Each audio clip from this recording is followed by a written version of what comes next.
Hello बच्चों, देखो कल मैं आप लोगों को वीडियो यानी सामाजिक विज्ञान का जो ये क्वेश्चन हम कराए थे, ये वाला क्वेश्चन जो कि लघु उत्तरी और दीर्घ उत्तरी से संबंधित प्रश्न था, ये वाले इसके अनुसार मैं कल यानी सेकेंड वीडियो में मैं बताया था 10 प्रश्न और 10 प्रश्न जो कि रह गया था वो मैं आज थर्ड वीडियो के साथ लेकर के आ रहा हूँ और एकदम स्वस्थ और सच्चे दिल के साथ मैं आ रहा हूँ। वीडियो देखो कितने अच्छे क्वालिटी के साथ है और राइटिंग सबसे मायने रखता है आप लोगों को। अगर राइटिंग अच्छे से लिखते हो तो नंबर फुल में फुल मिलने की गारंटी है। और एक बात और ध्यान में रखना कि सबसे मायने ये रखता है कि लिखना कैसे है, लिखने की तरीका क्या है। तो सबसे पहले हमें उसको ब्लैक पेन से बहुत बड़ा सा मतलब कि एक मार्कर लेना है, ऐसा 2 रुपये के या 3 रुपये का मिलेगा। इसको हम ब्लैक लेकर चलेंगे, कितने ब्लैक, इससे बड़ा हेडिंग डालेंगे। उसके बाद ब्लू पेन से इसको लिखेंगे। देखो एक अक्षर यानी जो अक्षर की साइज है वो एक बराबर होनी चाहिए। जब एक बराबर दिखेगा ना तो राइटिंग एकदम अच्छा दिखने में लगेगा और एग्जामिनर उस पर खुश होकर फुल नंबर देगा। तो सबसे पहले तो ये तो जानकारी आपको होनी चाहिए कि लिखना कैसे है, लिखने के तरीका क्या होना चाहिए, क्योंकि यही सबसे आपका मायने रखता है और यही आपको नंबर दिला सकता है, फुल से फुल नंबर दिलाएगा। ठीक है ना। तो मैं अब वीडियो अपना शुरू करते हैं, यानी प्रश्न हम और उत्तर दोनों इसके साथ है हमारे। ये तीसरा नंबर वीडियो हमारा है। अगर ये ही 3 वीडियो में ही आप लोग अगर पढ़ लेते हो अच्छे से तो हमको ये उम्मीद है पूरा कि अगर 50 नंबर का है, जैसे 20 नंबर का हमारा आता है बहुविकल्पी, तो 50 नंबर में 10 नंबर का मानचित्र का वीडियो मैं बना चुका हूँ, तो 40 नंबर आप आराम से इस वीडियो से पा सकते हो। यानी 3 ही वीडियो से आप 40 नंबर पा जाओगे। 20 नंबर बहुविकल्पी, 60 नंबर, 10 नंबर मानचित्र, 70 नंबर, टोटल आपका 70 नंबर का पेपर होगा। आप 70 नंबर पा जाओगे। ठीक है ना। तो ये मायने रखता है कि लिखने के तरीका। और सबसे पहली ये मुसीबत बात ये है कि इसको क्वेश्चन को आप लोग पेन और कॉपी निकालिए और लिखते चलिए। जैसे जैसे मैं बोल रहा हूँ वैसे वैसे आप लोग लिखते जाइए, समझते जाइए। और जब आप लिख लेना तो उसको एक बार पढ़ना सही तरीके से, सभी क्वेश्चन को एक तरह से, एक हेडिंग के साथ, प्रश्न के साथ, उत्तर के साथ आप पढ़ेंगे।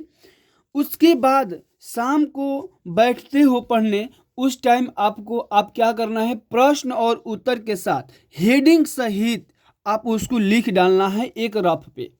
रफ पर लिखने का ये फायदा होगा कि आपको लिखने का हैबिट बन जाएगा, लिखने की आदत बन जाएगी। तो वो चीज़ जो याद किए हो, वो लिखने का तरीका, कौन से क्वेश्चन में किस तरह से हेडिंग देना है, उसमें लिखना कैसे है, ये प्रारूप आपको मालूम चल जाएगा। जब प्रारूप मालूम चल जाएगा तो आप पेपर में बैठोगे तो फिर किसी से हेल्प लेने की ज़रूरत ही नहीं पड़ेगी। उस टाइम मेरी ही हेडिंग याद आएगी, आपको दिमाग में एकदम घूमती रहेगी, आपको एकदम गोल गोल घूमती रहेगी कि सर ने इस वीडियो में क्या बताया था। तो इसी के साथ में आगे बढ़ते हैं प्रश्न के साथ। आप लोग कलम कापी निकालिए और लिखते जाइए। प्रश्न हमारा 11 क्या था, संघवाद क्या है, इसकी प्रमुख विशेषता क्या है। ठीक है ना। तो संघवाद हेडिंग डालेंगे। संघवाद सरकार का एक प्रारूप है जिसमें विभिन्न अनुषांगिक इकाइयों के बीच बांट दिया जाता है। तो ये हमारा संघवाद का हेडिंग का आंसर था। उसमें हम क्या लिखेंगे, ठीक है ना।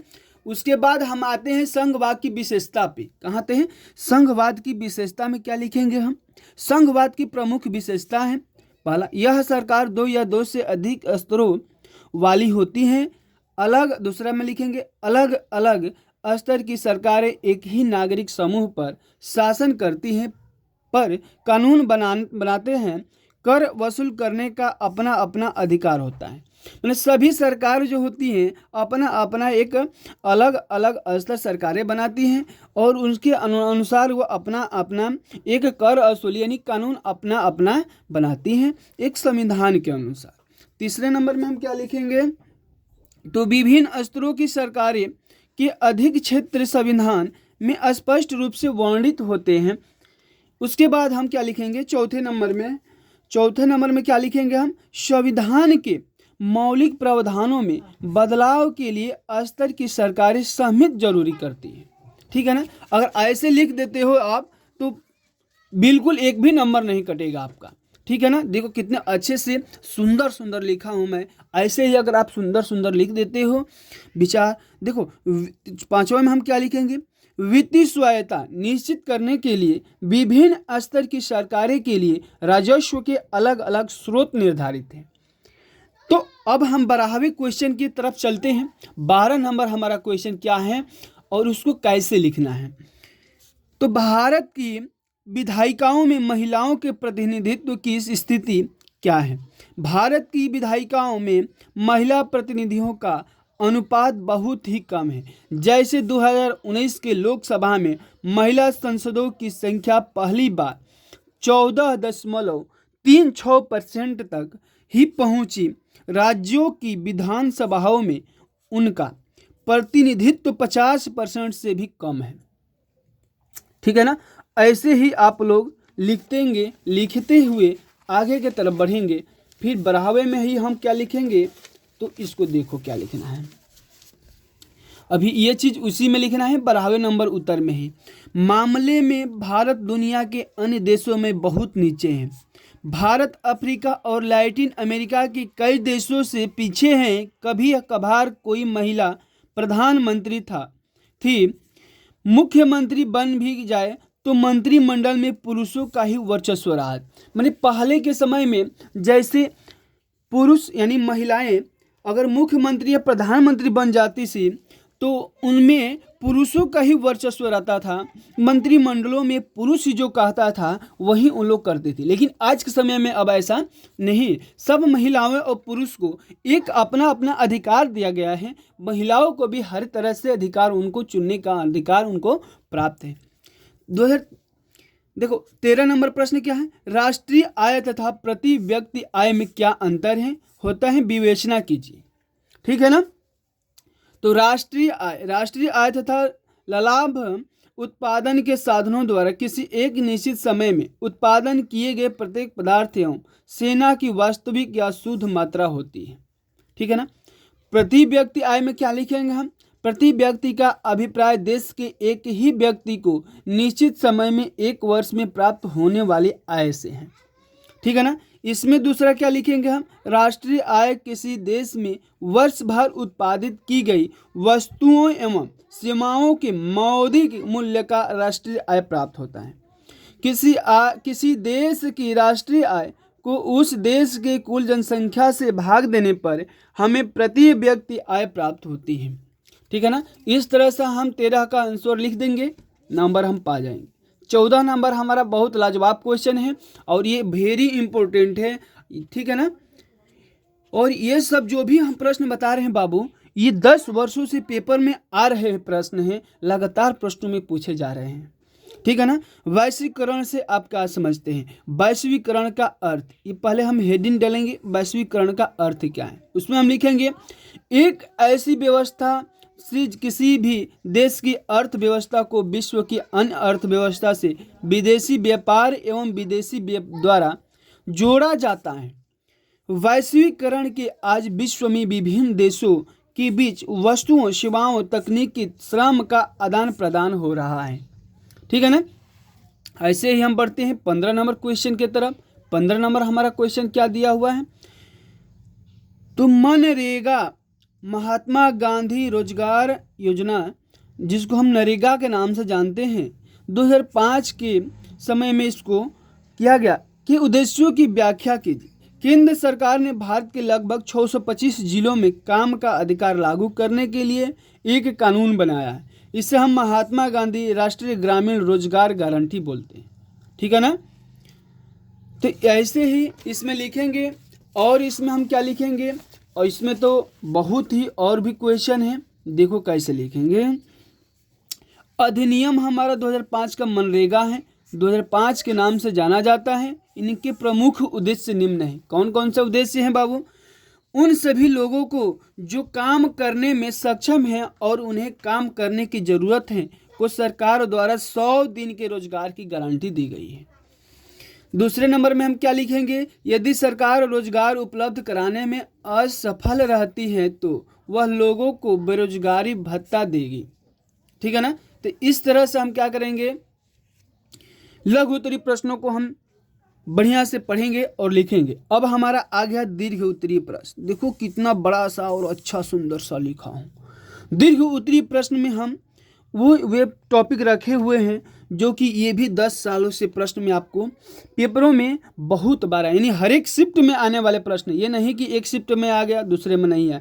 टोटल मिलाकर 7 को पेपर बनता है आपका, 7 कोड बनते हैं, 7 कोड में ये आने वाले प्रश्न। ये थोड़ी नहीं है कि एक सेट में आ गया दूसरे में नहीं आया, तीसरे में नहीं आया, चौथे में आ गया, पांचवें में नहीं, ऐसा नहीं। 7 सेट में आने वाले सब प्रश्न हैं, लगातार 10 सालों से आ रहा है। ठीक है ना। आप लोग को अगर विश्वास नहीं होगा तो एक बार पढ़कर और वीडियो को लास्ट तक देखेंगे ना तो मज़ा तो आ ही जाएगा। कहोगे सर कहाँ छुपे थे आप अभी तक। तो हम छुपे थे, बस आप लोगों का इंतजार कर रहे थे पेपर का, कि उस दिन हम बोले थे ना कि आप लोगों के रामबाण लेकर के वीडियो आएंगे, जो कि आप लोगों के पेपर के लिए एकदम एक बार राम तीर छोड़ोगे, रामबाण सब खत्म। नमक सत्याग्रह क्यों प्रारंभ किया गया था, उनका संक्षिप्त विवरण दीजिए। तो ये जो दीर्घ उत्तरीय प्रश्न में आएगा उसका विवरण हम लगभग 1 पेज 1.5 पेज में देंगे, तब जाकर नंबर मिलेंगे। इस पे 5 नंबर हैं, ऐसे ऐसे सब प्रश्नों पर 5 नंबर आपको मिलने वाले हैं। तो 5 नंबर को कंप्लीट करने के लिए आपको मात्र 5 क्वेश्चन पढ़ने हैं, ज़्यादा नहीं। कितना, 5 क्वेश्चन। 31 जनवरी 1930 को गांधी जी ने वायसराय इरविन को एक पत्र लिखा। इस पत्र में उन्होंने 11 मांगे का उल्लेख किया था। इन मांगों के जरिए वे समाज के सभी वर्गों को जोड़ना चाहते थे। इनमें सबसे महत्वपूर्ण मांग नमक कर खत्म करने के बारे में थी। नमक का अमीर गरीब सभी इस्तेमाल करते थे, यह भोजन का एक अभिन्न हिस्सा था। तो आप लोग लिखते जाइए। इसीलिए नमक पर कर और उसके उत्पादन पर सरकारी इरेजदारी में महात्मा गांधी ने ब्रिटिश सरकार का सबसे दमनात्मक पहलू बताया। यानी जो सरकारी इरेजदारी थी, महात्मा गांधी ने ब्रिटिश सरकार को एक चेतावनी दिया, उसको बताया कि दमनात्मक पहलू बताया। महात्मा गांधी का यह पत्र एक चेतावनी के तरह था। क्या था? एक चेतावनी के तरह था।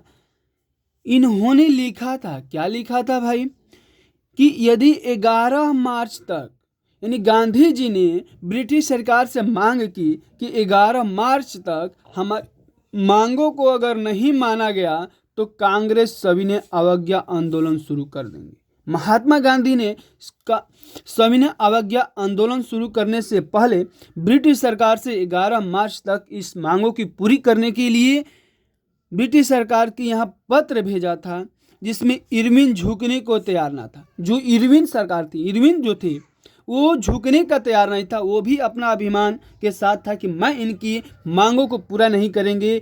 फिर भी महात्मा गांधी ने डटे रहे और अपना मांग को पूरा कराने के लिए एक चेतावनी एक पत्र के माध्यम से दिया कि अगर आप मेरे पत्र में जो मांगे लिखी गई हैं, अगर आप उसका पूरा नहीं करते हैं तो मैं आंदोलन चलाऊंगा। वो हमारा रहेगा आंदोलन सविनय अवज्ञा आंदोलन। महात्मा गांधी ने अपने 78 विश्वस्त वॉलंटियरों के साथ नमक यात्रा शुरू किया। मैंने 78 को वॉलंटियर को लिए और यात्रा को निकल गए। यात्रा को निकलते ही महात्मा गांधी ने अपना नमक यानी कहाँ से शुरू किया था, तो यह यात्रा हमारी साबरमती गांधी जी के आश्रम था। गांधी जी का आश्रम कहाँ था? साबरमती में। 240 किलोमीटर दूर दांडी नामक गुजराती तटीय कस्बे में जाकर खत्म होनी थी। 6 अप्रैल को दांडी पहुंचने